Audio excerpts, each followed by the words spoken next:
প্রথমেই জানাই সকলকে শুভ নববর্ষের অনেক অনেক প্রীতি ও শুভেচ্ছা।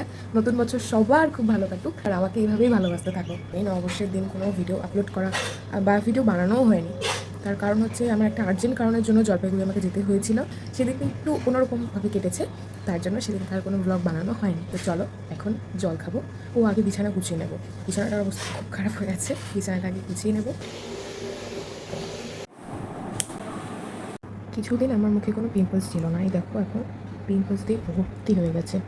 এটা একটা কোথা থেকে মানে এই জায়গাটাই বাকি ছিল আমার পিম্পলস হওয়ার, এই জায়গাটাতেও হয়ে গেল। এই যে এখান দিয়ে চারদিক দিয়ে হঠাৎ করে কী বেরিয়েছে আমি জানি না। ফাইনালি এই চেয়ারটা আমি ফাঁকা করতে পেরেছি। এই যে জামা কাপড় এখানে সব আপাতত এইভাবেই রেখেছি, পরে দেখা যাবে। চলে আসলাম এখন, আর আমার একটা বোনও এসছে, একসাথে কম্পিউটার যাবো। এই যে তো চলো খেয়ে নিই। এখন আমি আর বোনও যাচ্ছি এখন কম্পিউটারে। হ্যাঁ তো কি বল, মুখে কি লাগাইছিস আজকে? মুখে কি লাগাইছিস? লাইটটা অফ করে দিল, কেমন শয়তান।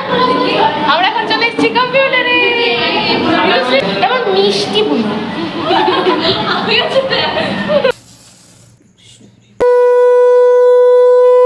কম্পিউটার থেকে চলে আসলাম, এসে সন্ধ্যা দিয়ে দিলাম। জানি মুখ চোখের অবস্থা ভীষণ খারাপ, এখন খালি জল দিয়ে মুখটা ধুয়ে আসলাম। ভীষণ গরম লাগছে।